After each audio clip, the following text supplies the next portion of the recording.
മുംബൈ ഭീകരാക്രമണത്തിന് മുഖ്യ ആസൂത്രകൻ തഹാവൂർ റാണയെ ഭാരതത്തിന് കൈമാറും. നാടുകടത്തിൽ അംഗീകരിച്ച് US സുപ്രീം കോടതി. റാണയുടെ ഹർജി കോടതി തള്ളുകയായിരുന്നു. ഐസൻ ജോസ്, വളരെ പ്രധാനപ്പെട്ട വാർത്തയാണ്. മുംബൈ ഭീകരാക്രമണത്തിൻ്റെ മുഖ്യ ആസൂത്രകനാണ് തഹാവൂർ റാണ. അമേരിക്കയിൽ കഴിയുകയായിരുന്നു. നാടുകടത്തി നമുക്ക് ആ പ്രതിയെ വേണമെന്ന വർഷങ്ങളായിട്ടുള്ള ആവശ്യമാണ്. ഇപ്പോൾ സുപ്രീം കോടതി അത് അംഗീകരിച്ചിരിക്കുന്നു. US സുപ്രീം കോടതി അംഗീകരിക്കുന്നു. റാണയെ നാട് കടത്താനുള്ള ഒരു തീരുമാനത്തിലേക്ക് വരുന്നു. എന്തെല്ലാമാണ് മറ്റു വിവരങ്ങൾ ഐസൻ ജോസ്? വിനോദ്, ഏറ്റവും സുപ്രധാനമായ ഒരു സംഭവവികാസം ഇപ്പോൾ അല്പസമയം മുമ്പ് ഉണ്ടായത് എന്ന് പറയുന്ന സംഭവവികാസം ഇത് സംബന്ധിച്ച്, അതായത് തഹാവൂർ ഹുസൈൻ റാണ അദ്ദേഹം ജയിലിൽ കഴിയുകയാണ്. ലോസ് ആഞ്ചലസിൽ ജയിലിൽ കഴിയുകയാണ്. ജയിലിൽ കഴിയുന്ന റാണയെ കൈമാറുന്നത് സംബന്ധിച്ച് നിരവധിയായ അപ്പീലുകൾ ഫെഡറൽ കോടതികളിലും അതുപോലെ തന്നെ കീഴ്ക്കോടതികളിലെല്ലാം തന്നെ അദ്ദേഹം ശക്തമായി പോരാടുന്ന ഒരു സാഹചര്യം ഉണ്ടായിരുന്നു. ഇതെല്ലാം തള്ളിയതിൻ്റെ പശ്ചാത്തലത്തിലാണ് അദ്ദേഹം വീണ്ടും, അതായത് തഹാവൂർ റാണ വീണ്ടും സുപ്രീം കോടതിയെ സമീപിച്ചത്. സുപ്രീം കോടതിയെ സമീപിക്കുന്നത് ഒരു അവകാശ പ്രശ്നം, അതായത് ഭരണഘടനാപരമായ ഒരു അവകാശ പ്രശ്നം ഇതിലുണ്ട്. അതായത് ഒരേ കേസിൽ 2 തവണ വിചാരണ ചെയ്യപ്പെടാതിരിക്കാനുള്ള ഒരു അവകാശമുണ്ട് എന്ന ഒരു ബോധ്യത്തിൻ്റെ അടിസ്ഥാനത്തിൽ, അല്ലെങ്കിൽ അത്തരത്തിലൊരു രീതിയുടെ അവകാശത്തിൻ്റെ അടിസ്ഥാനത്തിൽ സെറോഷിയറി റിട്ട് അനുവദിക്കണം, അതായത് ഇത് നിരോധിച്ചുകൊണ്ടുള്ള ഒരു റിട്ട് അനുവദിക്കണമെന്നാണ് സുപ്രീം കോടതിയിൽ ആവശ്യപ്പെട്ടത്. എന്നാൽ സുപ്രീം കോടതി ഈ നിർദ്ദേശം, അല്ലെങ്കിൽ ഈ ആവശ്യം, ഈ അപ്പീൽ എന്ന് പറയുന്ന അപ്പീൽ, അതായത് റിട്ട് പെറ്റീഷൻ തള്ളുകയായിരുന്നു. പെറ്റീഷൻ തള്ളിയതായുള്ള വിവരം ഇക്കഴിഞ്ഞ ദിവസം 21-ാം തീയതിയാണ് ഇത് സംബന്ധിച്ച ഉത്തരവുണ്ടായത്. അത് സംബന്ധിച്ചുള്ള റിലീസുകൾ, അല്ലെങ്കിൽ അത് പുറപ്പെടുവിക്കുന്ന ഉത്തരവിനുള്ള അന്തിമ തീരുമാനമുണ്ടാകുന്നത്, അത് പരിഗണിക്കേണ്ടതില്ല എന്ന തീരുമാനത്തിലെത്തുന്നത് 21-ാം തീയതിയാണെങ്കിലും അത് സംബന്ധിച്ച് ഉത്തരവ് ഉണ്ടാകുന്നത് ഇന്നാണ് എന്നതാണ് യാഥാർത്ഥ്യം. അതുകൊണ്ട് തന്നെ നമുക്കിപ്പോൾ മനസ്സിലാക്കാൻ സാധിക്കുന്നത് വൈകാതെ തന്നെ തഹാവൂർ റാണയെ ഭാരതത്തിലെത്തിക്കാൻ സാധിക്കുമെന്ന് തന്നെയാണ്. മുംബൈ ഭീകരാക്രമണ കേസിലെ വിചാരണ തുടരാനുള്ളൊരു സാധ്യതയും നിലനിൽക്കുന്നു, അല്ലെങ്കിൽ റാണയ്ക്കെതിരായ വിചാരണ തുടരാനുള്ള സാധ്യത ഉടൻ തന്നെ നിലനിൽക്കുന്നു എന്നാണ് അറിയാൻ സാധിക്കുന്നത്. ഇതിലേറെ ഗൗരവമേറിയൊരു വിഷയം, 2019 ഡിസംബർ 4-നാണ് ഔദ്യോഗികമായി തഹാവൂർ റാണയെ വിട്ടുകിട്ടണമെന്നൊരാവശ്യം ഉന്നയിച്ചുകൊണ്ട് കൃത്യമായൊരു ആവശ്യം ഇന്ത്യൻ നയതന്ത്ര വിഭാഗത്തിൻ്റെ, അല്ലെങ്കിൽ ഒരു ഡിപ്ലോമാറ്റിക് നോട്ട് അമേരിക്കയ്ക്ക് നൽകുന്നത്. പിന്നീട് ജൂൺ 10-ന്, അതായത് 2020 ജൂൺ 10-ന് തഹാവൂർ റാണയെ അറസ്റ്റ് ചെയ്യണം, അതായത് പല രീതിയിലുള്ള നടപടിക്രമങ്ങളുണ്ട്. കൈമാറുന്നതിന് മുന്നോടിയായി അറസ്റ്റ് ചെയ്ത് കൈമാറ്റം സംബന്ധിച്ച നൈതിക വിഷയങ്ങളെല്ലാം തന്നെ പരിഗണിക്കുന്നതിന് വേണ്ടി അറസ്റ്റ് ചെയ്ത് നടപടികളിലേക്ക് നീങ്ങണമെന്നൊരാവശ്യം മുന്നോട്ട് വയ്ക്കുകയായിരുന്നു. ഇതിന് പിന്നാലെയാണ് വിവിധ കോടതികളിൽ, അതായത് വിചാരണ കോടതി, ഫെഡറൽ കോടതി, അതുപോലെ തന്നെ അപ്പീൽ കോടതികളിലെല്ലാം തന്നെ തുടർച്ചയായി തഹാവൂർ റാണ ഈ എക്സ്ട്രഡിക്ഷൻ ട്രീറ്റി, അതായത് കൈമാറാനുള്ള, നാട് കടത്താനുള്ള ആ ഒരു ധാരണയ്ക്കെതിരായ നാട് കടത്താനുള്ള ആവശ്യത്തിനെതിരായ ശക്തമായ നിയമ നീക്കങ്ങൾ നടത്തുകയായിരുന്നു. അന്തിമ നീക്കമാണ് സുപ്രീം കോടതിയിൽ ഈ അവകാശം സംബന്ധിച്ച്, അതായത് 2 തവണ വിചാരണ ചെയ്യപ്പെടാതിരിക്കാനുള്ള അവകാശം സംബന്ധിച്ച ഒരു പ്രശ്നം ഉന്നയിച്ച് ഒരു റിട്ട് പെറ്റീഷൻ, സെറോഷിയറി റിട്ട് പെറ്റീഷൻ നിരോധിക്കണം എന്നാവശ്യപ്പെട്ടുകൊണ്ടുള്ള ഒരു റിട്ട് പെറ്റീഷൻ സമർപ്പിച്ചത്. ആ റിട്ട് പെറ്റീഷനും ഇപ്പോൾ തള്ളിയിരിക്കുന്നു എന്നാണ് പുറത്തു വരുന്ന വാർത്ത. തീർച്ചയായും ഏറെ പ്രാധാന്യമർഹിക്കുന്നൊരു വിഷയമാണ് ഭാരതത്തെ സംബന്ധിച്ചിടത്തോളം. ഭീകരതയോട് വീഴ്ചയില്ല, ഭീകരപ്രവർത്തകരോട് അല്ലെങ്കിൽ ഭീകരതയ്ക്ക് കൂട്ടുനിന്നവരോട് യാതൊരു തരത്തിലുള്ള വിട്ടുവീഴ്ചയുമില്ല എന്ന ഉറച്ച നിലപാട് ഭാരതം നേരത്തെ തന്നെ പല കാലങ്ങളിലായി, അതായത് പ്രധാനമന്ത്രി നരേന്ദ്രമോദി അധികാരമേറ്റ ആ ദിവസം മുതൽ ഈ 10 വർഷത്തിലേറെയുള്ള കാലഘട്ടം മുഴുവൻ പരിശോധിച്ചാൽ അത്തരത്തിലൊരു ശക്തമായ നിലപാട് നമുക്ക് കാണാൻ സാധിക്കുന്നുണ്ട്. ആ ശക്തമായ നിലപാടിനുള്ള അന്തിമമായൊരു അംഗീകാരം, അല്ലെങ്കിൽ ഏറ്റവും അവസാനത്തെ ഒരു എൻഡോഴ്സ്മെൻറ്റ് കൂടിയായി നമുക്കിതിനെ കണക്കാക്കാൻ സാധിക്കും. തീർച്ചയായും തുടർ നടപടികളിലേക്ക് നീങ്ങാൻ ഭാരതത്തിന് സാധിക്കുമെന്നാണ് അറിയാൻ സാധിക്കുന്നത്. വൈകാതെ തന്നെ വിദേശകാര്യ മന്ത്രാലയം ഇത് സംബന്ധിച്ച തുടർ നടപടികൾ സംബന്ധിച്ച് എന്താണ് നീക്കങ്ങളെന്ന് അറിയിക്കുകയും ചെയ്യും. നിലവിലെ സാഹചര്യത്തിൽ തഹാവൂർ റാണയെ കൈമാറുന്നതിന് യാതൊരു നിയമ തടസ്സങ്ങളുമില്ല. ഇനി കൈമാറുക എന്ന ആ ഉത്തരവാദിത്തപ്പെട്ട നീക്കം മാത്രമാണ് നടത്തേണ്ടതുള്ളത്. അങ്ങനെ തന്നെയാണ്. ഇനിയും വിദേശകാര്യ മന്ത്രാലയത്തിൻ്റെ ഭാഗത്തു നിന്നാണ് നീക്കമുണ്ടാവേണ്ടത്. അവിടെ നിന്നും അമേരിക്കയിലുള്ള ആ കൊടും കുറ്റവാളിയെ ഭാരതത്തിലേക്ക് എത്തിക്കുന്നതിനുള്ള നീക്കങ്ങൾ വിദേശകാര്യ മന്ത്രാലയം വളരെ പെട്ടെന്ന് തന്നെ തുടങ്ങുമെന്ന് തന്നെ നമുക്ക് കരുതാം. ഡൽഹിയിൽ നിന്നും ജിഷ്ണു കൃഷ്ണൻ കൂടി ചേരുന്നു. ജിഷ്ണു, നേരത്തെ വീണ്ടും ഐസൺ തന്നെ തുടരുകയാണ്. ഐസൺ, ഈ വിദേശകാര്യ മന്ത്രാലയത്തിൻ്റെ ഭാഗത്തു നിന്ന് ഇനി നീക്കമുണ്ടാവണം. അപ്പോൾ ഇനിയും അടുത്ത നീക്കമെന്ന് പറയുന്നത് തഹാവൂർ റാണയെ ഭാരതത്തിലേക്ക് എത്തിക്കുന്ന, അല്ലെങ്കിൽ അവിടെ നിന്ന് അമേരിക്കയിൽ നിന്ന് നാട് കടത്തുന്ന ഒരു നടപടിക്രമത്തിലേക്ക് നീങ്ങേണ്ടതുണ്ട്. അതിന് സാങ്കേതികമായ നിരവധി തടസ്സങ്ങളുണ്ടോ, അതോ മറ്റ് തടസ്സങ്ങളില്ല എങ്കിൽ US കോടതിയുടെ ഉത്തരവ് വലിയൊരു ബലമാണ്. അതിൻ്റെ പശ്ചാത്തലത്തിൽ വളരെ പെട്ടെന്ന് തഹാവൂർ റാണയെ ഭാരതത്തിൽ എത്തിക്കാൻ കഴിയുമെന്ന് കരുതുന്നുണ്ടോ ഐസൻ ജോസ്? തീർച്ചയായും തഹാവൂർ റാണയെ ഭാരതത്തിൽ എത്തിക്കുക അല്ലെങ്കിൽ ഭാരതത്തിന് കൈമാറുക എന്നുള്ളത് ഭാരതവും അമേരിക്കയും തമ്മിൽ നിലനിൽക്കുന്ന, അതുപോലെ തന്നെ നിരവധി രാജ്യങ്ങളുമായി നിലനിൽക്കുന്ന ഒരു ധാരണ, അതായത് കുറ്റവാളികളെ പരസ്പരം കൈമാറാനുള്ള ഒരു ധാരണയുടെ അടിസ്ഥാനത്തിലാണ് ഈ കൈമാറ്റം ആവശ്യപ്പെട്ടത്. ഈ കൈമാറ്റത്തിൻ്റെ ഭാഗമായി ഡിസംബർ 4-ന് അതുമായി ഒരു ഡിപ്ലോമാറ്റിക് നോട്ട് നൽകുന്നു. അത്തരത്തിലുള്ള നടപടികൾ ആരംഭിച്ചിരിക്കുന്ന ആ ദിവസം തന്നെ കൈമാറാനുള്ള, അല്ലെങ്കിൽ അതിനോടനുബന്ധമായ സാഹചര്യങ്ങളിൽ തന്നെ കൈമാറാനുള്ള ആ ഒരു ബില്ലിംഗ്നെസ് കൃത്യമായും അമേരിക്കയുടെ ഗവൺമെൻറ് സംവിധാനങ്ങളെല്ലാം തന്നെ അറിയിച്ചിരുന്നു. അമേരിക്ക കൈമാറാൻ തയ്യാറാണ് എന്ന് തന്നെയാണ് കൃത്യമായി അന്ന് പറഞ്ഞിരുന്നത്. ആ നിലപാടിനെതിരെ, അമേരിക്കൻ സർക്കാരിൻ്റെ കൈമാറാനുള്ള നീക്കത്തിനെതിരെയാണ് റാണ പല കോടതികളിലും ചോദ്യം ചെയ്യൽ നടത്തിയത്. സ്വാഭാവികമായും നമുക്കറിയാവുന്നതാണ്, സർക്കാർ അംഗീകരിക്കുന്ന ഒരു നിലപാട് ചോദ്യം ചെയ്യപ്പെടാനുള്ള സാധ്യത, അവകാശങ്ങളെല്ലാം തന്നെയുണ്ട്. അത്തരത്തിൽ ചോദ്യം ചെയ്യപ്പെടുകയും അത് വിചാരണ കോടതിയിൽ ചോദ്യം ചെയ്തു, അതിനപ്പുറം ഫെഡറൽ കോടതികളിൽ ചോദ്യം ചെയ്തു, അവസാനമായി അപ്പീൽ കോടതിയിൽ ചോദ്യം ചെയ്തു. ഇപ്പോൾ അവസാനമായി അദ്ദേഹം നവംബറിൽ നൽകിയ പെറ്റീഷൻ എന്ന് പറയുന്നത് ഇതുമായി ബന്ധപ്പെട്ടല്ല, താൻ ചെയ്ത കുറ്റകൃത്യവുമായി ബന്ധപ്പെട്ടത് എന്നതിനപ്പുറം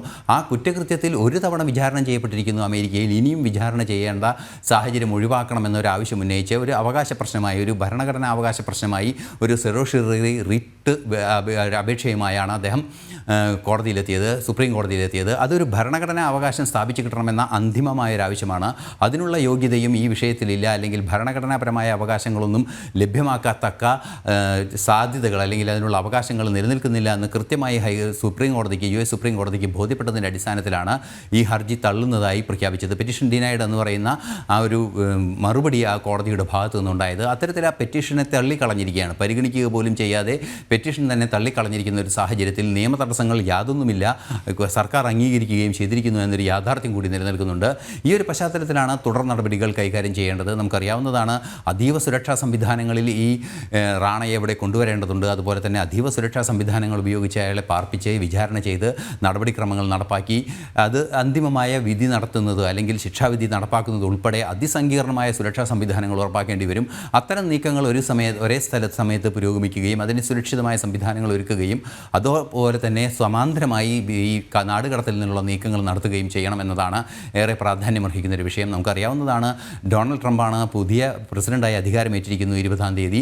ഇപ്പോൾ ദിവസങ്ങൾ മാത്രം, 5-ാം ദിവസം മാത്രമാണ് ആയിരിക്കുന്നത്. ഭീകരതയോട് യാതൊരു വിട്ടുവീഴ്ചയുമില്ല എന്ന നിലപാട് നേരത്തെ തന്നെ ശക്തമായി സ്വീകരിക്കുന്ന ഒരു അനുഭവ പാരമ്പര്യമുള്ള പ്രസിഡന്റ് കൂടിയാണ്. അതുകൊണ്ട് തന്നെ ഈ ഉത്തരവ് കൃത്യമായി സർക്കാരിൻ്റെ കയ്യിലെത്തുക എന്ന സാങ്കേതികമായ ഒരു വിഷയം മാത്രമാണ് നിലനിന്നിരുന്നത്. തീർച്ചയായും അധികം വൈകാതെ തന്നെ ഡൊണാൾഡ് ട്രംപിൻ്റെ ഭാഗത്തു നിന്നും അനുകൂലമായ നീക്കങ്ങൾ ഉണ്ടാവുകയും അമേരിക്കയിൽ നിന്ന് ഇയാളെ കൈമാറുകയും ചെയ്യുമെന്ന കാര്യത്തിൽ തർക്കമില്ല. അത് ഭാരതത്തിലെത്തുകയാണെങ്കിൽ വിചാരണ നടത്തുന്നതിനുള്ള നീക്കങ്ങൾ, ഏത് രീതിയിലാണ് വിചാരണ നടത്തേണ്ടതുള്ളത്, ഇതെല്ലാം പരമരഹസ്യമായി തന്നെ കൊണ്ടുപോകാനുള്ളൊരു സാധ്യതയാണ് ഇപ്പോൾ ഉള്ളത്. കാരണം അതീവ സുരക്ഷാ പ്രശ്നങ്ങൾ ഉണ്ടാകാനുള്ള സാധ്യതയുണ്ട്. എന്തു തന്നെയായാലും താമസം വിന അയാളുടെ വിചാരണ നടത്തുന്നതിനുള്ള എല്ലാ നടപടികളും ഭാരതത്തിൽ പൂർത്തിയാകുമെന്ന് തന്നെയാണ് പ്രതീക്ഷിക്കുന്നത്. വിദേശകാര്യ മന്ത്രാലയത്തിൻ്റെ ചില ഔദ്യോഗികമായ നീക്കങ്ങൾ, അതായത് സാങ്കേതികമായ ഔദ്യോഗിക നീക്കങ്ങൾ മാത്രമാണ് ഇനി ബാക്കിയുള്ളത്. തീർച്ചയായും ഭാരതത്തിൻ്റെ ഹൃദയത്തിലേറ്റ മുറിവിനെ ഒരു ആശ്വാസമാകുന്ന നീക്കം തന്നെയാണ് ഇപ്പോൾ ഉണ്ടായിരിക്കുന്നത്. അതെ, ഭാരതത്തിൻ്റെ ഹൃദയത്തിലേറ്റ മുറിവ് തന്നെയായിരുന്നു മുംബൈ ഭീകരാക്രമണം എന്നുള്ള കാര്യത്തിൽ ഒരു സംശയവുമില്ല. അതിൽപ്പെട്ട മുഖ്യ സൂത്രധാരൻ തഹാവൂർ റാണയാണ് US കോടതിയുടെ ഉത്തരവിൻ പ്രകാരം നാട് കടത്തുന്നത്. അപ്പോൾ താമസിയാതെ തഹാവൂർ റാണയെ ഭാരതത്തിലേക്ക് എത്തിക്കും. നിയമ നടപടികൾ അതിൻ്റെ വഴിക്ക് മുന്നോട്ട് പോകും. ഡൽഹിയിൽ നിന്നും ജിഷ്ണു കൃഷ്ണൻ ചേരുന്നു. ജിഷ്ണു, നേരത്തെ ഐസൻ സൂചിപ്പിച്ചതുപോലെ തന്നെ വിദേശകാര്യ മന്ത്രാലയത്തിൻ്റെ ഭാഗത്തു നിന്നാണ് ഇനിയുള്ള നീക്കം ഉണ്ടാവേണ്ടത്. അപ്പോൾ അമേരിക്കൻ US സുപ്രീം കോടതിയുടെ ഉത്തരവ് വന്നിരിക്കുന്നു, നാട് കടത്താനുള്ള അനുമതി ലഭിച്ചിരിക്കുന്നു. അപ്പോൾ അതീവ സുരക്ഷയോടുകൂടി തന്നെ ഈ അന്താരാഷ്ട്ര കുറ്റവാളിയായിട്ടുള്ള തഹാവൂർ റാണയെ ഭാരതത്തിലേക്ക് എത്തിക്കുന്ന നടപടികൾ എത്രയും വേഗം ആരംഭിക്കും, അങ്ങനെ തന്നെ കരുതാൻ കഴിയില്ലേ ജിഷ്ണു കൃഷ്ണൻ?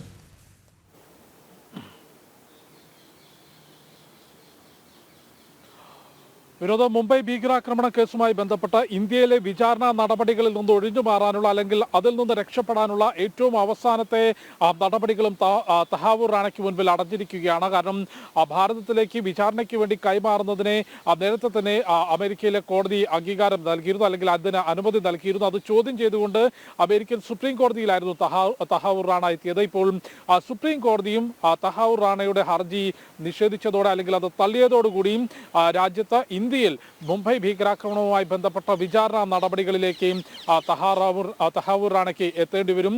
ഭാരതവും അമേരിക്കയും തമ്മിൽ നിലനിൽക്കുന്ന കുറ്റവാളികളെ പരസ്പരം കൈമാറുന്നതിനുള്ള കരാർ പ്രകാരമായിരിക്കും തഹാവൂർ റാണയെ ഭാരതത്തിലേക്ക് കൈമാറുക എന്നാണ് മനസ്സിലാക്കുന്നത്. 2008 മുംബൈയിൽ നടന്നിട്ടുള്ള 2008 നവംബറിൽ മുംബൈയിൽ നടന്നിട്ടുള്ള ഭീകരാക്രമണത്തിൽ പാക് ഭീകര സംഘടനയായിട്ടുള്ള ലഷ്കർ ഇ തോയ്ബയും പാക് ചാരസംഘടനയുമായി ചേർന്നുകൊണ്ട് ഈ ഭീകരാക്രമണത്തിനുള്ള ഗൂഢാലോചനയിൽ തഹാവൂർ റാണയും പങ്കാളിയായി എന്നുള്ളതാണ് അന്വേഷണ സംഘം കണ്ടെത്തിയിട്ടുള്ളത്. ഇത് സംബന്ധിച്ച് നിയമ നടപടികൾ തഹാവൂർ റാണയ്ക്കെതിരെ രാജ്യത്ത് സ്വീകരിച്ചിരുന്നു. അതിനിടയിലാണ് ഇത്തരത്തിൽ അമേരിക്കയിലേക്ക് കടക്കുകയും അമേരിക്കയിൽ നിന്ന് ഈ ഇന്ത്യയിലേക്കുള്ള വിചാരണ നടപടികളിൽ നിന്ന് അല്ലെങ്കിൽ ഇന്ത്യയിലേക്ക് കൈമാറുന്ന നടപടി ഒഴിവാക്കണം എന്ന നിയമ നടപടികൾ തഹാവൂർ റാണ ആരംഭിച്ചത്. അതിന് വലിയ തിരിച്ചടി ഇപ്പോൾ ഉണ്ടായിരിക്കുകയാണ്. മുംബൈ ഭീകരാക്രമണവുമായി ബന്ധപ്പെട്ട് ശക്തമായ നിയമ നടപടികൾ രാജ്യത്ത് ഏജൻസികൾ സ്വീകരിച്ചിരുന്നു. അതിൽ അറസ്റ്റിലായിട്ടുള്ള അജ്മൽ കസബിനെ നേരത്തെ നിയമ നടപടികളുടെ ഏറ്റവും ഒടുവിൽ ഭാരതം തൂക്കിലേറ്റി. അതിൽ ഈ ഗൂഢാലോചനയുമായി ബന്ധപ്പെട്ട് തഹാവൂർ റാണയ്ക്ക് വ്യക്തമായ പങ്കുണ്ട് എന്നാണ് അന്വേഷണ ഏജൻസികളുടെ കണ്ടെത്തൽ. തഹാവൂർ റാണയെ വിട്ടുകിട്ടുകയാണെങ്കിൽ മുംബൈ ഭീകരാക്രമണവും പാക് ചാരസംഘടനയായിട്ടുള്ള ISIയുമായുള്ള കൂടുതൽ ബന്ധങ്ങൾ സംബന്ധിച്ചുള്ള വിവരങ്ങൾ അത് അന്താരാഷ്ട്ര ലോകത്തിനു മുൻപിലേക്ക് അല്ലെങ്കിൽ വേദിയിലേക്ക് ഈ പാക് ചാരസംഘടനയായിട്ടുള്ള ISI അല്ലെങ്കിൽ മുംബൈ ഭീകരാക്രമണത്തിൽ പാകിസ്ഥാന് വന്നിട്ടുള്ള പങ്ക് സംബന്ധിച്ച് കൂടുതൽ വിശദാംശങ്ങൾ ലഭ്യമാകും, കൂടുതൽ വിവരങ്ങൾ പുറത്തേക്ക് കൊണ്ടുവരാൻ സാധിക്കും എന്നുള്ളതാണ് അന്വേഷണ സംഘത്തിന്റെ നിഗമനം. അക്കാര്യങ്ങളിലേക്ക് അന്വേഷണ സംഘം കടക്കും. ഉടൻ തന്നെ തഹാവൂർ റാണയെ ഭാരതത്തിലേക്ക് വിട്ടുകിട്ടും എന്നാണ് മനസ്സിലാക്കുന്നത്. വിനോദ്, തഹാവൂർ റാണയെ ഭാരതത്തിലേക്ക് എത്തിക്കാനുള്ള നടപടിക്രമങ്ങൾ എത്രയും വേഗം വിദേശകാര്യ മന്ത്രാലയം ആരംഭിക്കുമെന്ന് തന്നെയാണ് ഡൽഹിയിൽ നിന്നും ജിഷ്ണു കൃഷ്ണൻ വിവരങ്ങൾ നൽകുന്നത്. ഐസൻ ജോസ്, അങ്ങനെ തഹാവൂർ റാണയെ ഭാരതത്തിലേക്ക് എത്തിച്ചു കഴിഞ്ഞാൽ അതിൻ്റെ നിയമ നടപടികളിലേക്ക് ഭാരതം കടക്കുന്നു, വിചാരണ അടക്കമുള്ള ഘട്ടങ്ങളിലേക്ക് കടക്കുന്നു. അപ്പോൾ മുംബൈ ഭീകരാക്രമണത്തിൻ്റെ മുഖ്യ ആസൂത്രകൻ എന്നുള്ള നിലയിൽ അദ്ദേഹത്തെ ചോദ്യം ചെയ്യുമ്പോൾ അല്ലെങ്കിൽ അദ്ദേഹത്തെ വിചാരണ ചെയ്യുമ്പോൾ ഈ ആസൂത്രണത്തിൻ്റെ പ്രധാനപ്പെട്ട വഴികൾ ഏതെല്ലാം നിലയിലാണ് ഇത്തരത്തിലുള്ള വലിയ ഒരു ഭീകരാക്രമണം നടത്തിയത് എന്നതിൻ്റെ വ്യക്തമായ സൂചനകളും വ്യക്തമായ വിവരങ്ങളും നമുക്ക് ലഭിക്കും എന്ന് തന്നെ കരുതേണ്ടതല്ലേ ഐസൻ ജോസ്? തീർച്ചയായും ഈ ആക്രമണം നടത്തുന്നതിന് ഏത് രീതിയിലുള്ള ആസൂത്രണങ്ങൾ നടത്തി, അതിൽ ഇയാളുടെ പങ്കെന്ത് അല്ലെങ്കിൽ മറ്റുള്ളവരുടെ പങ്കെന്ത്, പാകിസ്ഥാൻ്റെ പോലും പങ്കെന്ത് എന്ന് കൃത്യമായി അറിയാനുള്ളൊരു സാധ്യത. അതായത് നമുക്കറിയാവുന്നതാണ്, ഇതൊരു വ്യക്തി എന്ന നിലയിൽ എന്നതിനപ്പുറം ആ ഭീകര സംഘടനയും അയാൾ പ്രതിനിധാനം ചെയ്യുന്ന ഭീകര സംഘടനയും ആ ഭീകര സംഘടനയുമായുള്ള പാകിസ്ഥാൻ്റെ ബന്ധവും അത് വലിയൊരു രാഷ്ട്രീയ വിഷയമായി തന്നെ കോളിളക്കങ്ങൾ സൃഷ്ടിക്കാനുള്ള സാധ്യതയുണ്ട് എന്ന് തന്നെയാണ് മനസ്സിലാക്കാൻ സാധിക്കുന്നത്. അത്തരത്തിൽ ഈ ഭീകര സംഘടനയുമായുള്ള ബന്ധവും ഭീകര സംഘടന പാകിസ്ഥാൻ സർക്കാരുമായുള്ള ബന്ധവും പാകിസ്ഥാൻ്റെ ഈ ഭീകര സംഘടനകളെ ഉപയോഗിച്ചുകൊണ്ടുള്ള ഭാരതത്തെ തകർക്കാനുള്ള നീക്കത്തിൻ്റെ വിവരങ്ങളും അത്തരത്തിൽ ഈ ഭാരതത്തെ സംബന്ധിച്ചിടത്തോളം ഏറെ നിർണായകമായ വിവരങ്ങളായിരിക്കും ഇയാളിൽ നിന്നും അല്ലെങ്കിൽ ഇയാളുടെ വിചാരണ വേളയിലെല്ലാം പുറത്തു വരിക എന്നാണ് മനസ്സിലാക്കാൻ സാധിക്കുന്നത്. ഇത് സംബന്ധിച്ച് വളരെ സീക്രട്ടായ വിവരങ്ങളെല്ലാം തന്നെ രഹസ്യാന്വേഷണ വിഭാഗം കൈമാറിയിട്ടുണ്ടാകുമെങ്കിൽ കൂടി അത് സംബന്ധിച്ച ഒരു കൃത്യമായ ധാരണ നമുക്ക് ലഭ്യമാകുന്ന ജഡ്ജ്മെൻറ്റുകൾ വരാനുള്ളൊരു സാധ്യതയാണ്. ജഡ്ജ്മെൻറ്റുകൾ തീർച്ചയായും ഒരു പബ്ലിക് ഫോറത്തിൽ വരാനുള്ള സാധ്യതയുള്ളതാണ്. എന്നാൽ അത്തരത്തിൽ ഏത് രീതിയിലുള്ള ഗൂഢാലോചനകൾ നടത്തി, എന്തായിരുന്നു ഇതിൻ്റെ ലക്ഷ്യം, അതിൻ്റെ ആത്യന്തികമായ ഉദ്ദേശം എന്തായിരുന്നു എന്നെല്ലാം തന്നെ പുറത്തു വരുന്നത് ഏറെ ഗൗരവമുള്ളൊരു വിഷയമാണ്. ഇന്ത്യ പാക് ബന്ധത്തിലെ എല്ലാ സങ്കീർണതകളെയും തുറന്നു കാട്ടുന്ന അല്ലെങ്കിൽ അതിലെ എല്ലാ ദുഷിച്ച ലാക്കുകളെയും പാകിസ്ഥാൻ മുന്നോട്ട് വയ്ക്കുന്ന ദുഷ്ടലാക്കുകളെ മുഴുവൻ തുറന്നു കാട്ടുന്ന ഒരു വിശദ വിവരങ്ങളുടെ ഒരു ഡോക്യുമെൻ്റ് ആയിരിക്കും ഭാരതത്തിൽ വരിക എന്നതാണ് ഒരു യാഥാർത്ഥ്യം. നിലവിലെ സാഹചര്യത്തിൽ അത് രഹസ്യാന്വേഷണ വിഭാഗത്തിനും മിലിറ്ററി ഇൻ്റലിജൻസിനും അതുപോലുള്ള വ്യവസ്ഥാപിത സംവിധാനങ്ങൾക്കെല്ലാം തന്നെ അറിവുള്ളതാണ് എങ്കിൽ കൂടി പബ്ലിക്കിൻ്റെ കയ്യിൽ പൊതുജനങ്ങൾക്ക് പോലും അത് അറിയാവുന്ന ഒരു സാഹചര്യത്തിലേക്ക് കാര്യങ്ങൾ പോകുന്ന ഒരു നിലപാടിലേക്ക് ചർച്ചകൾ എത്തും അല്ലെങ്കിൽ ഈ വിചാരണ എത്തുമെന്ന് തന്നെ നമുക്ക് പ്രതീക്ഷിക്കാം. എങ്കിലും അതിൽ ചില രഹസ്യ സ്വഭാവങ്ങൾ സൂക്ഷിക്കേണ്ടി വരുമെന്നതൊരു യാഥാർത്ഥ്യമാണ്. എങ്കിൽ കൂടി കൂടുതൽ ഈ പാകിസ്ഥാൻ ഭാരതത്തോട് ചെയ്യുന്ന അതിക്രമങ്ങൾ അല്ലെങ്കിൽ ഇത്തരത്തിൽ ഭീകരരെ പ്രോത്സാഹിപ്പിക്കുകയും ഇത്തരത്തിലുള്ള ഭീകര സ്വഭാവമുള്ള അല്ലെങ്കിൽ സമൂഹത്തിൽ ഏറെ ഭയം സൃഷ്ടിക്കുന്ന ഇത്തരം ഭീകരാക്രമണങ്ങൾ, മുംബൈ ഭീകരാക്രമണത്തിൻ്റെ സ്വഭാവം തന്നെ എടുത്താൽ നമുക്ക് മനസ്സിലാക്കാൻ സാധിക്കും. സുദീർഘമായ സമയം അവരോട് പോരാടേണ്ടി വന്നു ഇന്ത്യൻ സൈന്യത്തിനെല്ലാം തന്നെ. അത് വലിയൊരു വിഷയമായിരുന്നു. ഇത് മണിക്കൂറുകളോളം നീണ്ടുനിന്ന പോരാട്ടമുണ്ടായി. നിരവധി സൈനികരെയും പോലീസ് ഉദ്യോഗസ്ഥരെയും നിർണായകമായ പദവികൾ വഹിച്ചിരുന്ന പ്രഗത്ഭരായ പോലീസ് ഉദ്യോഗസ്ഥരെ നഷ്ടപ്പെടുക, അത്തരത്തിലുള്ള വലിയ പ്രശ്നങ്ങളെല്ലാം ഉണ്ടായിട്ടുണ്ട്. അതുകൊണ്ട് തന്നെ ഭാരതത്തിനേറ്റ മുറിവ് എന്നത് വലിയ ആഴത്തിലേറ്റ മുറിവാണ്. ആ മുറിവ് ഉണക്കാവുന്ന ചികിത്സ നൽകാൻ സാധിക്കുന്നതായിരിക്കില്ല വിധി. എന്ത് തരത്തിലായാലും കാലങ്ങളോളം ആ മുറിവ് നിലനിൽക്കുമെന്നതൊരു യാഥാർത്ഥ്യം തന്നെയാണ്. എങ്കിൽ കൂടി ആ വിഷയത്തിൽ എന്തെല്ലാം തരത്തിലുള്ള ഇടപെടലുകൾ അന്താരാഷ്ട്ര തലത്തിലുണ്ടായി, പാകിസ്ഥാനെ മറ്റേതെങ്കിലും രാജ്യങ്ങളുടെ പിന്തുണ അല്ലെങ്കിൽ മറ്റേതെങ്കിലും സംവിധാനങ്ങളുടെ പിന്തുണയുണ്ടായോ അല്ലെങ്കിൽ ആത്യന്തികമായതിൻ്റെ ലക്ഷ്യം വേറെ എന്താണോ ആണോ, അത്തരത്തിലുള്ള നിരവധിയായ വിവരങ്ങൾ ഈ സൂത്രധാരനെ ചോദ്യം ചെയ്യുന്നതിലും അദ്ദേഹത്തെ കൃത്യമായി വിചാരണ ചെയ്യുന്നതിലെല്ലാം തന്നെ നമുക്ക് ലഭ്യമാകുമെന്നാണ് മനസ്സിലാക്കാൻ സാധിക്കുന്നത്. പക്ഷേ വലിയൊരു അളവോളം വിവരങ്ങൾ വളരെ രഹസ്യമായി തന്നെ ഇരിക്കാനാണ് സാധ്യത എങ്കിൽ കൂടി ഈ തെറ്റ്, ഈ പാകിസ്ഥാൻ ഭാരതത്തോട് ചെയ്യുന്ന അന്താരാഷ്ട്ര കുറ്റകൃത്യം ഏത് രീതിയിലുള്ളതാണ് എന്ന് കുറെ കൂടി സ്ഥാപിക്കപ്പെടുന്ന ഒരു നിലപാടായിരിക്കും ഈ ജഡ്ജ്മെൻറ്റിൻ്റെയും വിചാരണ വേളയിലെല്ലാം തന്നെ പുറത്തു വരിക. വ്യക്തമാണ്. ഇതിൻ്റെ വിചാരണ നടപടികൾ പൂർത്തിയാക്കുമ്പോൾ, പ്രത്യേകിച്ചും തഹാവൂർ റാണയെ ചോദ്യം ചെയ്ത് കഴിയുന്നതോടുകൂടി ഈ ഭീകരാക്രമണത്തിൻ്റെ പ്രധാനപ്പെട്ട ആസൂത്രണ പദ്ധതികൾ എന്തെല്ലാമായിരുന്നു, പാകിസ്ഥാൻ അടക്കമുള്ള രാജ്യങ്ങളുടെ പങ്ക് ഇതിലുണ്ടായിരുന്നു എന്നതൊക്കെ കൃത്യമായ വിവരങ്ങൾ നമുക്ക് ലഭിക്കാൻ കഴിയും എന്നുള്ളതാണ്. ജിഷ്ണു കൃഷ്ണൻ കൂടി ചേരുന്നു. ജിഷ്ണു, ഇവിടെ ഐസൻ ജോസ് സൂചിപ്പിച്ചതുപോലെ തന്നെ പാകിസ്ഥാൻ ഇക്കാര്യത്തിലുള്ള പങ്ക് ഒക്കെ വ്യക്തമാക്കാൻ തഹാവൂർ റാണയെ വിചാരണ ചെയ്യുന്നതോടുകൂടി, അല്ലെങ്കിൽ അദ്ദേഹത്തെ ചോദ്യം ചെയ്തതോടുകൂടി അത് സാധ്യമാകുമെന്ന് പറയുന്നു. അപ്പോൾ ഈ തഹാവൂർ റാണയെ പോലെ ഈ പ്രത്യേകിച്ചും ഈ മുംബൈ ഭീകരാക്രമണ കേസിൽ ഇനിയും ഈ പ്രധാനപ്പെട്ട പ്രതികൾ ഒളിവിലുണ്ടോ? തഹാവൂർ റാണയെ കൈമാറുന്നതോടുകൂടി ഈ മുംബൈ ഭീകരാക്രമണത്തിൻ്റെ പ്രധാനപ്പെട്ട പ്രതികളെല്ലാം ഈ വിചാരണയുടെ കീഴിലേക്ക് എത്തും എന്ന് കരുതാൻ കഴിയുന്നുണ്ടോ? ജിഷ്ണു കൃഷ്ണൻ.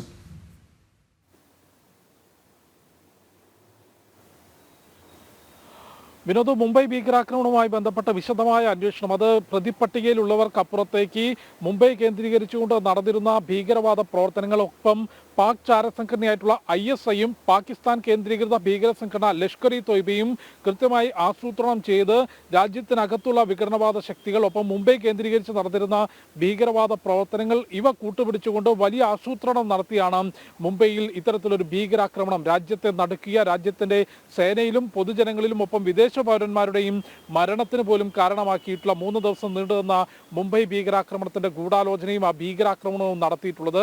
തഹാവൂർ റാണയെ കിട്ടുന്നതിലൂടെ ഏറ്റവും പ്രധാനപ്പെട്ട കാര്യം, നേരത്തെ തന്നെ ഈ ഭീകരാക്രമണം നടത്തിയത് പാക് കേന്ദ്രീകൃത ഭീകര സംഘടനയാണ് എന്നത് സംബന്ധിച്ച് അതിനൊരു വിശദീകരണമോ അല്ലെങ്കിൽ അതിനൊരു വ്യക്തതയോ വരുത്താൻ തഹാവൂർ റാണയെ നമുക്ക് വിട്ടുകെട്ടേണ്ട ആവശ്യമില്ല. അതുമായി ബന്ധപ്പെട്ട തെളിവുകളും അതുമായി ബന്ധപ്പെട്ട വിശദാംശങ്ങളും നേരത്തെ തന്നെ അന്വേഷണ ഏജൻസികൾക്ക് ലഭിച്ചിരുന്നു. അത് അമേരിക്കൻ കോടതിയിൽ ഉൾപ്പെടെ അന്താരാഷ്ട്ര വേദികളിൽ ഭാരതം വ്യക്തമാക്കുകയും ചെയ്തിരുന്നു. തഹാവൂർ റാണയെ വിട്ടുകിട്ടുന്നതോടെ പാക് ചാരസംഘടനയായിട്ടുള്ള ISIയും ഒപ്പം പാകിസ്ഥാൻ കേന്ദ്രീകൃത ഭീകര സംഘടനകളും നടത്തിയിട്ടുള്ള ഗൂഢാലോചനയുടെ വിശദാംശങ്ങൾ നമുക്ക് ലഭ്യമാകും എന്നുള്ളതാണ് ഏറ്റവും പ്രധാനപ്പെട്ട കാര്യം. കാരണം മുംബൈ ഭീകരാക്രമണം നടത്തിയത് വളരെ കൃത്യമായി ലഷ്കർ ഇ തോയ്ബയും പാക് ചാരസംഘടനയായിട്ടുള്ള ISIയും രാജ്യത്തിനകത്ത് ഭീകരവാദ ശക്തികൾക്ക് പിന്തുണ നൽകുന്ന വ്യക്തികളെയും ചില സ്ഥാപനങ്ങളെയും കൂട്ടുപിടിച്ചുകൊണ്ടും ഒപ്പം വിദേശത്തു നിന്നുള്ള തഹാവൂർ റാണ എന്നുള്ളത് പാക് പൗരൻ കൂടിയായിട്ടുള്ള അല്ലെങ്കിൽ പാക് വംശജനായിട്ടുള്ള കനേഡിയനാണ്. അതുകൊണ്ട് അത്തരത്തിൽ വിദേശത്ത് നിന്ന് ഭാരതത്തിനെതിരെ പ്രവർത്തിക്കുന്നവരെയും സംഘടിപ്പിച്ചുകൊണ്ടൊരു വിശദമായ ഗൂഢാലോചന ഈ വിഷയത്തിൽ നടന്നിട്ടുണ്ട്. ആ ഗൂഢാലോചനയുടെ വിശദാംശങ്ങൾ തഹാവൂർ റാണയുടെ വിചാരണ നടപടികളിലൂടെ പുറത്തുവരും. ഭാരതത്തെ സംബന്ധിച്ച് നയതന്ത്ര തലത്തിൽ നടത്തുന്ന അല്ലെങ്കിൽ ഇത്തരം വിഷയങ്ങളിൽ നിയമ പോരാട്ടങ്ങളിലെ ഒരു വലിയ വിജയം തന്നെയാണ് തഹാവൂർ റാണയിൽ വിട്ടുകിട്ടുന്നതിലൂടെ ഉണ്ടാവുക എന്ന കാര്യത്തിൽ യാതൊരു സംശയവുമില്ല. ഇയാൾക്ക് ഈ മുംബൈ ഭീകരാക്രമണത്തിലെ ഗൂഢാലോചനയിൽ വ്യക്തമായ പങ്കുണ്ട് എന്നും അതിൻ്റെ തെളിവുകളും അമേരിക്കൻ കോടതിയിൽ ഇന്ത്യ നേരത്തെ തന്നെ സമർപ്പിച്ചിരുന്നു. ഇയാളെ ഭാരതത്തിന്റെ വിചാരണ നടപടികൾക്കായി, മുംബൈ ഭീകരാക്രമണ കേസുമായി ബന്ധപ്പെട്ട വിചാരണ നടപടികൾക്കായി വിട്ടുകിട്ടണമെന്ന ശക്തമായ ആവശ്യം അമേരിക്കയ്ക്ക് മുൻപിൽ ഇന്ത്യ വയ്ക്കുകയും ചെയ്തിരുന്നു. അതിന്റെ അടിസ്ഥാനത്തിലാണ് നേരത്തെ ഭരണകൂടത്തിന്റെ തലത്തിൽ അമേരിക്കയിൽ നിന്ന് തഹാവൂർ റാണയെ വിട്ടു നൽകാവുന്നതാണ് എന്ന ഒരു നടപടികളിലേക്ക് എത്തിയിരുന്നു. പിന്നീട് തഹാവൂർ റാണ നിയമ പോരാട്ടമായി അവിടെ US ജയിലിൽ കിടന്നുകൊണ്ട് തന്നെ ഇന്ത്യയിലേക്ക് കൈമാറുന്നതിനുള്ള നടപടിയെ എതിർത്തുകൊണ്ട് നിയമ പോരാട്ടം തുടരുകയായിരുന്നു. അതിന്റെ ഏറ്റവും ഒടുവിലത്തെ നിയമ നടപടികളാണ് അമേരിക്കൻ സുപ്രീം കോടതിയിൽ ഉണ്ടായിട്ടുള്ളത്. തഹാവൂർ ഹുസൈൻ റാണയുടെ ഹർജി അമേരിക്കൻ സുപ്രീം കോടതി തള്ളി. ഇതോടുകൂടി അമേരിക്കയും ഇന്ത്യയും തമ്മിൽ നിലനിൽക്കുന്ന കുറ്റവാളികളെ പരസ്പരം കൈമാറുന്നതിനുള്ള കരാർ പ്രകാരം തഹാവൂർ റാണ ഇന്ത്യയിലെ വിചാരണ നേരിടുന്നതിന് വേണ്ടി അവിടെ നിന്ന് നാടുകടത്തുന്ന നടപടി അല്ലെങ്കിൽ ഇന്ത്യയിലേക്ക് എത്തിക്കുന്ന നടപടി ഉണ്ടാകും. അതിന്റെ തുടർ നടപടികൾ അത് എപ്പോഴും ഉണ്ടാകും. ഒപ്പം അതിന്റെ മറ്റ് വിശദാംശങ്ങൾ ഒന്നുകിൽ വിദേശകാര്യ മന്ത്രാലയത്തിന്റെ ഭാഗത്തുനിന്നും ഒപ്പം അമേരിക്കൻ നിയമ സംവിധാനവുമായി ബന്ധപ്പെട്ടുകൊണ്ട് ഇതെല്ലാം അടുത്ത ദിവസങ്ങളിൽ ഉണ്ടാകും. അതിന്റെ വിശദാംശങ്ങൾ വിദേശകാര്യ മന്ത്രാലയം അറിയിക്കുന്നുണ്ടാകും. മുംബൈ ഭീകരാക്രമണവുമായി ബന്ധപ്പെട്ട് യാതൊരു തരത്തിലും വിട്ടുവീഴ്ചയില്ലാത്ത അന്വേഷണവും നടപടികളും അതിന്റെ തുടർ നടപടികളും കേന്ദ്ര സർക്കാരിന്റെ ഭാഗത്തുനിന്നും കേന്ദ്ര അന്വേഷണ ഏജൻസികളുടെ ഭാഗത്തുനിന്നും മുൻപോട്ട് പോവുകയാണ്. ആ ഭീകരാക്രമണവുമായി ബന്ധപ്പെട്ട് പിടിയിലായിട്ടുള്ള അജ്മൽ കസബിനെ രാജ്യത്ത് നിയമ നടപടികളിലൂടെ കടന്നുപോയി പരമാവധി ശിക്ഷയായിട്ടുള്ള തൂക്കുകയർ തന്നെ രാജ്യത്തെ നിയമ സംവിധാനം നൽകിയിരുന്നു. ഒപ്പം അതുമായി ബന്ധപ്പെട്ട അന്വേഷണം പാകിസ്ഥാൻ ചാരസംഘടനയിലേക്കും പാക് കേന്ദ്രീകൃത ഭീകര സംഘടനയിലേക്കും എത്തി. ഒപ്പം മുംബൈ കേന്ദ്രീകരിച്ച് പ്രവർത്തിച്ചിരുന്ന ഭീകരവാദ ശക്തികൾ, പ്രത്യേകിച്ച് ഡി കമ്പനി ഉൾപ്പെടെയുള്ളവർക്ക്, അല്ലെങ്കിൽ അതിലെ ആളുകൾക്ക്, ദാവൂദ് ഇബ്രാഹിം ഉൾപ്പെടെയുള്ള ആളുകൾക്കും ഈ മുംബൈ ഭീകരാക്രമണവുമായി ബന്ധപ്പെട്ട് അതിൻ്റെ ഗൂഢാലോചനയുമായി ബന്ധമുണ്ട് എന്ന കാര്യവും അന്വേഷണ ഏജൻസികൾ വളരെ വ്യക്തമായി തന്നെ കണ്ടെത്തിയിരുന്നു. പക്ഷേ ഇത്തരത്തിൽ ഗൂഢാലോചന നടത്തിയവരിൽ പലരും ഈ ഒരു ഭീകരാക്രമണത്തോടു കൂടി വിദേശ രാജ്യങ്ങളിലേക്ക്, തഹാവൂർ റാണയെ സംബന്ധിച്ച് US-ൽ, ഒപ്പം ദാവൂദ് ഇബ്രാഹിം ഉൾപ്പെടെയുള്ള പാകിസ്ഥാൻ ഭീകര സംഘടനയുമായി അടുത്ത ബന്ധമുള്ളവർ പാകിസ്ഥാനിലേക്കും അല്ലെങ്കിൽ അത്തരം വിദേശ രാജ്യങ്ങളിലേക്ക് പോയതുകൊണ്ട് തന്നെ രാജ്യത്തിനകത്ത് വിചാരണ നടപടികൾ നേരിടുന്നതിന് വലിയ തടസ്സം, അല്ലെങ്കിൽ അവരെ വിട്ടുകിട്ടുന്നതിനുള്ള തടസ്സം നേരിട്ടിരുന്നു. അവരെ കൂടി ഇന്ത്യയിലേക്ക് എത്തിച്ചുകൊണ്ട് ഏത് വിധേനയും അതിൻ്റെ വിചാരണ നടപടികൾ, നിയമ നടപടികൾ പൂർത്തിയാക്കാനുള്ള ശ്രമങ്ങളും വലിയ നടപടികളും ഭാരതത്തിൻ്റെ ഭാഗത്തുനിന്ന് പുരോഗമിക്കുകയാണ്. ആ നടപടികളുടെ ഒരു വലിയ വിജയമാണ് തഹാവൂർ റാണയെ US-ൽ നിന്ന്, അമേരിക്കയിൽ നിന്ന് ഇന്ത്യയിലേക്ക് വിട്ടുകിട്ടുന്നതിനുള്ള നിയമ പോരാട്ടത്തിൽ അമേരിക്കൻ സുപ്രീം കോടതി തഹാവൂർ റാണയുടെ ഹർജി തള്ളി എന്നുള്ളതും തഹാവൂർ റാണയെ ഇന്ത്യയിലേക്ക് കൈമാറേണ്ടി വരും എന്നുള്ളത്. വിനോദ്, അതെ, വളരെ വ്യക്തമാണ്. രാജ്യത്തെ തന്നെ ഒന്നടങ്കം ഞെട്ടിച്ച, അല്ലെങ്കിൽ രാജ്യത്തെ ഒന്നടങ്കം മുൾമുനയിൽ നിർത്തിയ വലിയ ഭീകര ആക്രമണമാണ് 2008 നവംബർ 26 നടന്നത്. ഏകദേശം 17 വർഷങ്ങൾക്ക് മുമ്പ് നടന്ന ഭീകര ആക്രമണമായിരുന്നു അത്. മുംബൈയിലെ താജ് ഹോട്ടൽ കത്തി അമരുന്ന, അല്ലെങ്കിൽ അത് കത്തുന്നതിൻ്റെ ദൃശ്യം സാധാരണക്കാരുടെ മനസ്സിൽ നിന്ന് പോലും മാഞ്ഞു പോയിട്ടില്ല. ആ കേസുമായി ബന്ധപ്പെട്ട പ്രധാനപ്പെട്ട പ്രതിയെ തൂക്കിലേറ്റുന്ന സാഹചര്യമുണ്ടായി. പക്ഷേ അതുമായി ബന്ധപ്പെട്ട മുഖ്യപ്രതി ആയിട്ടുള്ള തഹാവൂർ റാണയാണ് അമേരിക്കൻ ജയിലിൽ കഴിഞ്ഞിരുന്നത്. അദ്ദേഹം അവിടെ ആ ജയിലിൽ കിടന്നുകൊണ്ട് തന്നെ അദ്ദേഹം ഭാരതത്തിൻ്റെ നിയമ നടപടികളിൽ നിന്നും രക്ഷപ്പെടാനുള്ള നീക്കങ്ങൾ നടത്തി. പക്ഷേ അമേരിക്കൻ സുപ്രീം കോടതി അദ്ദേഹത്തിൻ്റെ ആവശ്യം തള്ളിക്കളഞ്ഞിരിക്കുന്നു എന്നുള്ളതാണ്. അങ്ങനെ അദ്ദേഹത്തെ ഭാരതത്തിലേക്ക് കൈമാറാൻ, അല്ലെങ്കിൽ നാട് കടത്താനുള്ള അനുമതി അമേരിക്കൻ കോടതി നൽകിയിരിക്കുന്നു എന്നുള്ളതാണ് വളരെ പ്രധാനപ്പെട്ട വാർത്ത. നേരത്തെ ഇവിടെ ജിഷ്ണു സൂചിപ്പിച്ച പോലെ തന്നെ വളരെ പ്രധാനപ്പെട്ട സംഭവവികാസം തന്നെയാണ് US സുപ്രീം കോടതിയിൽ നിന്നും ഉണ്ടായിട്ടുള്ളത്. ഈ മുംബൈ ഭീകരാക്രമണവുമായി ബന്ധപ്പെട്ട മുഖ്യ സൂത്രധാരന്മാരിൽ ഒരാളായിട്ടുള്ള തഹാവൂർ റാണ ഭാരതത്തിലേക്ക് എത്തുന്നതോടുകൂടി ആ കേസിൻ്റെ വിചാരണ കൂടുതൽ ശക്തിപ്പെടും.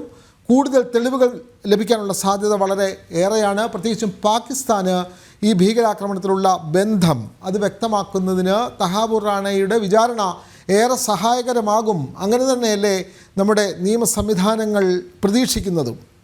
ഐസൻ ജോസ്, തീർച്ചയായും ഇപ്പോൾ നമുക്ക് ലഭ്യമായിരിക്കുന്ന വിവരങ്ങൾ, ഈ വിനോദ് നേരത്തെ സൂചിപ്പിച്ചതുപോലെ നമുക്ക് ലഭ്യമായിരിക്കുന്ന വിവരങ്ങളുടെ അടിസ്ഥാനത്തിൽ ഇത്രയും കൃത്യമായ നിയമ നടപടികളിലേക്ക് നീങ്ങാൻ സാധിച്ചിരിക്കുന്നു എങ്കിൽ തന്നെ നമുക്ക് മനസ്സിലാക്കാൻ സാധിക്കുന്നത് കൃത്യമായി US സുപ്രീം കോടതി, അതായത് US വിചാരണ കോടതി മുതൽ ഫെഡറൽ കോടതി വരെ എന്തിനാണ് തഹാവൂർ റാണയെ വിട്ടുകിട്ടണമെന്ന ആവശ്യം ഭാരതം മുന്നോട്ട് വെച്ചത് എന്ന് കൃത്യമായി ബോധ്യപ്പെടുത്താൻ സാധിച്ചിട്ടുണ്ട് എന്നതുകൊണ്ട് തന്നെ നമുക്കറിയാവുന്നതാണ്. ശക്തമായ നിയമ സംവിധാനങ്ങളാണ് അമേരിക്കയിലെല്ലാം തന്നെ ഉള്ളത്. അതിൻ്റെ അവസാന കണികയിൽ പോലും തഹാവൂർ റാണയ്ക്ക് യാതൊരു രീതിയിലുമുള്ള ഒരു നേട്ടമുണ്ടാക്കാൻ സാധിച്ചില്ല എന്ന് പറയുമ്പോൾ നമുക്ക് മനസ്സിലാക്കാൻ സാധിക്കുന്നത് US-ലെ തന്നെ കൃത്യമായ ഒരു നിയമ നടപടിക്ക് ഭാരതത്തിന് സാധിച്ചു എന്നതാണ്. ആ നിയമ നടപടി കൃത്യമായി ഭാരതത്തിൽ നിന്നും ലഭ്യമാകുന്ന വിവരങ്ങൾ അനുസരിച്ച് US കോടതിയുടെ പ്രോസിക്യൂഷൻ സംവിധാനങ്ങൾക്ക് സാധിച്ചിട്ടുണ്ട് എന്നെങ്കിൽ തന്നെ അതിൽ നിന്നും നമുക്ക് മനസ്സിലാക്കാവുന്നതാണ് തെളിവുകളും ഇയാളുടെ ഇൻവോൾവ്മെൻറ്റും കൃത്യമായി സുപ്രീം കോടതിയെ വരെ ബോധ്യപ്പെടുത്താൻ ഭാരതത്തിനായിട്ടുണ്ട് എന്നതൊരു യാഥാർത്ഥ്യം തന്നെയാണ്. അത്ര ഇപ്പോൾ നമുക്ക് ലഭ്യമാകുന്ന, ചോദ്യം ചെയ്യാതെ തന്നെ അല്ലെങ്കിൽ ഇയാളെ കസ്റ്റഡിയിൽ വിട്ടുകിട്ടി നടപടിക്രമങ്ങൾ നടപ്പാക്കാതെ തന്നെ ഇത്രയും കൃത്യമായ ിട്ടുണ്ട് എങ്കിൽ നഗ്നമായ തെളിവുകൾ, വളരെ കൃത്യമായ തെളിവുകൾ ഇയാൾക്കെതിരെ ഉണ്ട് എന്നതിനെ ഏറ്റവും വലിയ ദൃഷ്ടാന്തമാണ് ഈ കോടതി വിധികളെല്ലാം തന്നെ. അതുകൊണ്ട് തന്നെ ഇയാളെ കൂടുതൽ ചോദ്യം ചെയ്യുന്നതോടെ ഇതിൻ്റെ കൂടുതൽ വഴികളെ സംബന്ധിച്ച്, ഏത് രീതിയിലാണ് അതിൻ്റെ പിന്നിലുള്ള ആ ഒരു താല്പര്യം എന്താണ്, ബിസിനസ് താല്പര്യങ്ങൾ എന്താണ്, പല ബിസിനസ് താല്പര്യങ്ങളും ഇതിന് പിന്നിലുണ്ട് എന്ന് പല ഏജൻസികളും, അന്താരാഷ്ട്ര ഏജൻസികളും റിപ്പോർട്ട് ചെയ്തിരുന്നു. അത് മുംബൈയുടെ സാമ്പത്തിക ഹെഡ്ക്വാർട്ടേഴ്സിനെ തന്നെ ആക്രമിക്കുക, അവിടെ ഒരു പ്രകമ്പനം സൃഷ്ടിക്കുന്ന ഒരു സാഹചര്യം ഉണ്ടാക്കുക, അത്തരത്തിൽ വലിയ ഭീകരത ഉണ്ടാക്കുമ്പോൾ ആ ഭീകരത ഉണ്ടാക്കുന്നത് ഭാരതത്തിൻ്റെ സാമ്പത്തിക തലസ്ഥാനത്തെയാണ്, ഭാരതത്തിൻ്റെ ഏറ്റവും മേജറായ ഒരു പോർട്ടിനെയാണ്, അത്തരത്തിലുള്ള പല പോർട്ട് സിറ്റിയെയാണ്. അത്തരത്തിലുള്ള വലിയ നീക്കങ്ങൾ നടക്കുമ്പോൾ ഭാരതവുമായുള്ള ബന്ധം, ഭാരതവുമായുള്ള വാണിജ്യ ബന്ധങ്ങൾ പോലും സസ്പെൻഡ് ചെയ്യപ്പെടാവുന്ന, മറ്റ് രാജ്യങ്ങളെല്ലാം തന്നെ സസ്പെൻഡ് ചെയ്തേക്കാവുന്ന അല്ലെങ്കിൽ വാണിജ്യ ബന്ധങ്ങൾ നിർത്തിവെക്കേണ്ട സാഹചര്യത്തിലേക്ക് പോലും ഭാരതത്തെ എത്തിക്കുക, അത്തരത്തിൽ സമ്മർദ്ദത്തിലാക്കുക എന്ന കൃത്യമായ ലക്ഷ്യമെല്ലാം ഇതിന് പിന്നിലുണ്ട് എന്ന സൂചനകളെല്ലാം തന്നെ നേരത്തെ പുറത്തു വരികയും ചെയ്തിരുന്നു. എന്നാൽ അത്തരം സൂചനകളൊന്നും തന്നെ നമുക്ക് കൃത്യമായി തെളിവുകൾ സഹിതം സ്ഥാപിച്ചെടുക്കുന്നതിനുള്ള നീക്കങ്ങൾക്ക് കൂടി ഒരു പ്രയോജനകരമാവുന്ന ഒരു സംവിധാനമായിരിക്കും ഉണ്ടാകുക എന്നാണ് മനസ്സിലാക്കാൻ സാധിക്കുന്നത്. നിലവിലെ സാഹചര്യത്തിൽ ശക്തമായ നിയമ നടപടികളിലേക്ക് കാര്യങ്ങൾ ചെന്നെത്തുമെന്ന് തന്നെയാണ് അറിയാൻ സാധിക്കുന്നത്. അതെ, ശക്തമായ നിയമ നടപടികളിലേക്ക് അത് എത്തുമെന്നുള്ള കാര്യത്തിൽ യാതൊരു സംശയവുമില്ല. തഹാവൂർ റാണയെ നാടുകടത്താൻ അമേരിക്കൻ സുപ്രീം കോടതി ഉത്തരവായതോടുകൂടി അത് ഭാരതത്തെ സംബന്ധിച്ച വലിയ നിയമ പോരാട്ടത്തിൻ്റെ ഒരു വിജയം കൂടിയാണ്. കാരണം 2008 നവംബർ 26 രാത്രിയിൽ ഭാരതത്തെ ഒന്നാകെ ഞെട്ടിച്ചുകൊണ്ടാണ് മുംബൈ നഗരത്തിലുള്ള താജ് ഹോട്ടലിനുള്ളിൽ ഭീകരാക്രമണം നടന്നത്. ഈ ഭീകര ആക്രമണത്തിൽ 22 വിദേശികൾ അടക്കം 166 പേരാണ് അന്ന് കൊല്ലപ്പെട്ടത്. 300-ലധികം പേർക്ക് പരിക്കേൽക്കുകയും ചെയ്തു. AK-47 തോക്കുകൾ അടക്കം ഗ്രനേഡ് സ്ഫോടക വസ്തുക്കളുമായി നുഴഞ്ഞു കയറിയ 10 ലക്ഷറി തൊയ്ബ ഭീകരർ മുംബൈയിലെ നരിമാൻ ഹൗസ്, ലിയോപോൾഡ് കഫേ, ആഡംബര ഹോട്ടലുകളായ Taj Mahal palace, Oberoi Trident, Cama hospital, Chhatrapati Shivaji terminal railway station എന്നിവിടങ്ങൾ അക്ഷരാർത്ഥത്തിൽ ചോരക്കളമാക്കി മാറ്റുകയായിരുന്നു. അങ്ങനെ മൂന്ന് ദിവസം ഭാരതത്തെ മുൾമുനയിൽ നിർത്തിയ വലിയ ഭീകര ആക്രമണത്തിൻ്റെ ആസൂത്രകരിൽ പ്രധാനികളിൽ ഒരാളായിട്ടുള്ള തഹാവൂർ റാണ എന്ന് പറയുന്ന കൊടും ഭീകരനെയാണ് അമേരിക്കൻ സുപ്രീം കോടതി നാട് കടത്താൻ അനുമതി നൽകിയിട്ടുള്ളത്. വൈകാതെ തന്നെ അദ്ദേഹത്തെ ഭാരതത്തിലേക്ക് എത്തിച്ച് അതിൻ്റെ നിയമ നടപടികൾ പൂർത്തിയാക്കും.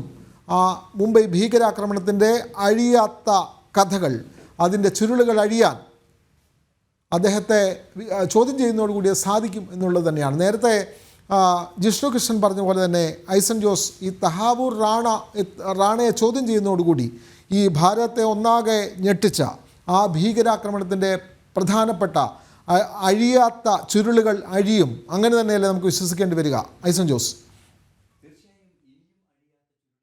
കുറവാണ് എന്നത് തന്നെയാണ് യാഥാർത്ഥ്യം. അതുതന്നെയാണ് നമുക്കിപ്പോൾ ഈ വിധിയിൽ നിന്നും അതല്ലെങ്കിൽ ഇത്തരത്തിലുള്ളൊരു നീക്കത്തിൽ നിന്നും മനസ്സിലാക്കാൻ സാധിക്കുന്നത്. അത്തരത്തിൽ ഇനിയും അഴിയാത്ത ചുരുളുകൾ ചുരുക്കമാണെങ്കിൽ കൂടി അഴിയേണ്ട ചുരുളുകൾ ഇനിയുമുണ്ട് എന്ന് തന്നെയാണ് മനസ്സിലാക്കാൻ സാധിക്കുന്നത്. അത്തരത്തിൽ നിരവധിയായ വിഷയങ്ങൾ ഇനിയും മനസ്സിലാക്കാൻ സാധിക്കും. ഇതിലേറെ പ്രാധാന്യമർഹിക്കുന്നത് ഈ ഭീകര സ്വഭാവം നിലനിർത്തുന്നതിന് വർഷങ്ങളായി, അതായത് പതിറ്റാണ്ടുകളായി പാകിസ്ഥാൻ ഈ ഭീകര സ്വഭാവം നിലനിർത്തുന്നതിൻ്റെ അടിസ്ഥാനപരമായ സ്പിരിറ്റ് അല്ലെങ്കിൽ അതിൻ്റെ താല്പര്യം എന്തെന്ന് കൂടി കൃത്യമായ ആ നിഗൂഢതകളിലേക്ക് വെളിച്ചം വീശുന്ന ഒരു വിവരങ്ങളായിരിക്കും ലഭിക്കുക എന്ന കാര്യത്തിൽ തർക്കമില്ല. വിചാരണ നടത്തിയതിന് ശേഷം തീർച്ചയായും നമുക്കറിയാവുന്നതാണ്, ഭാരതത്തിൽ ഭീകരവാദ കേസുകളിൽ വിട്ടുവീഴ്ചയില്ലാത്ത നിലപാടുകളാണ് സ്വീകരിക്കപ്പെടുന്നത്. വിചാരണയ്ക്ക് ശേഷം വധശിക്ഷ തന്നെ ലഭിക്കുന്ന, ഇതേ കേസിൽ തന്നെ വധശിക്ഷ ലഭിച്ച കേസുകളാണ് നിലനിൽക്കുന്നത്. അതുകൊണ്ട് തന്നെ വധശിക്ഷ തന്നെ ഇയാൾക്ക് ലഭിക്കുന്ന സാഹചര്യം ഉറപ്പായും ഉണ്ടാകും. ഭീകരതയോട് വിട്ടുവീഴ്ചയില്ലാത്ത നിലപാട് സ്വീകരിക്കുന്ന ഒരു രാജ്യം അല്ലെങ്കിൽ ആ രാജ്യത്തിൻ്റെ നിയമ സംവിധാനം എന്ന നിലയ്ക്ക് തീർച്ചയായും വലിയ തോതിലുള്ള ശക്തമായ നടപടി, അത് തീർച്ചയായും എപെക്സ് പണിഷ്മെൻറ്റിൽ തന്നെ എത്തുന്ന അല്ലെങ്കിൽ തൂക്കുകയർ തന്നെ ഇയാൾക്ക് ലഭ്യമാക്കുന്ന സാഹചര്യം ഉണ്ടാകുമെന്ന കാര്യത്തിൽ നിലവിലെ സാഹചര്യങ്ങൾ വെച്ച് അനുമാനിക്കാൻ സാധിക്കുന്നുണ്ട്. എങ്കിൽ കൂടി നമുക്ക് കൂടുതൽ വിവരങ്ങൾ, അന്തിമമായ തീരുമാനമെല്ലാം തന്നെ ജുഡീഷ്യറിയുടെ ആണ്. അതെല്ലാം കുറേയൊക്കെ കോൺഷ്യസായി റിസർവ്ഡായി തന്നെ പറയേണ്ടതുണ്ട് എന്നതുകൊണ്ട് തന്നെ അത്തരത്തിൽ കടുത്ത ശിക്ഷ അയാൾക്ക് ലഭിക്കുമെന്ന കാര്യത്തിൽ തർക്കമില്ല എന്നതൊരു യാഥാർത്ഥ്യം തന്നെയാണ്. തീർച്ചയായും നമുക്കറിയാവുന്നതാണ്, ഇത്തരത്തിൽ ഭീകരവാദ കേസുകളിൽ വിട്ടുവീഴ്ചയില്ലാത്ത നിലപാടുകൾ തുടർച്ചയായി വരുന്നതിൻ്റെ അവസാനത്തെ ഒരു നീക്കം കൂടിയായിരിക്കും ഈ നടപടി എന്നതും ഒരു യാഥാർത്ഥ്യമാണ്. നിരവധിയായ വിഷയങ്ങൾ, അതായത് ഭാരതം ഇനി ഏത് രീതിയിലാണ് ഭീകരതയെ അഭിസംബോധന ചെയ്യേണ്ടത്, അല്ലെങ്കിൽ ഭാരതം ഏത് രീതിയിലാണ് ഈ പാകിസ്ഥാൻ്റെ ഭീകര സ്വഭാവത്തെ അന്താരാഷ്ട്ര വേദികളിൽ ഉന്നയിക്കേണ്ടത്, ഏത് രീതിയിലാണ് ഭാരതത്തിൻ്റെ സുരക്ഷാ സംവിധാനങ്ങൾ ഉറപ്പാക്കേണ്ടത് എന്നതിലേക്കൊക്കെ വെളിച്ചം വീശുന്ന നിരവധി വിവരങ്ങൾ ലഭിക്കാനുള്ള സാധ്യത നിലനിൽക്കുന്നു എന്നതാണ് യാഥാർത്ഥ്യം. മാത്രമല്ല, ജയിലിൽ കഴിയുന്ന കാലഘട്ടത്തിൽ ഇയാളിൽ നിന്നും പുറത്തു വരാതിരുന്ന നിരവധിയായ വിവരങ്ങൾ കൂടി പുറത്തു വരുന്നതോടെ നമുക്ക് കൃത്യമായ നിഗമനങ്ങളിലേക്ക് എത്താൻ സാധിക്കും. ഇതെല്ലാം തന്നെ ഇൻ്റലിജൻസിൻ്റെയും മിലിറ്ററി ഇൻ്റലിജൻസിൻ്റെയും വലിയ ഡാറ്റയായി മാറാനും അവർക്ക് കൃത്യമായ ആസൂത്രണം നടത്താനും ഭാരതത്തിൻ്റെ സുരക്ഷ. നമ്മൾക്കറിയാം, ഈ കേസിൽ പ്രധാനപ്പെട്ട സൂത്രധാരന്മാരിൽ ഒരാളായ തഹാവൂർ റാണയെ അമേരിക്കൻ സുപ്രീം കോടതി ഭാരതത്തിലേക്ക് നാടുകടത്താൻ അനുമതി നൽകിയോടുകൂടി ഈ കേസിൽ നിർണായകമായ വഴിത്തിരിവുണ്ടാകുമെന്നുള്ള കാര്യത്തിൽ യാതൊരു സംശയവുമില്ല. വളരെ ഈ നിമിഷത്തിലെ ഏറ്റവും പ്രധാനപ്പെട്ട വാർത്തയും അതുതന്നെയാണ്.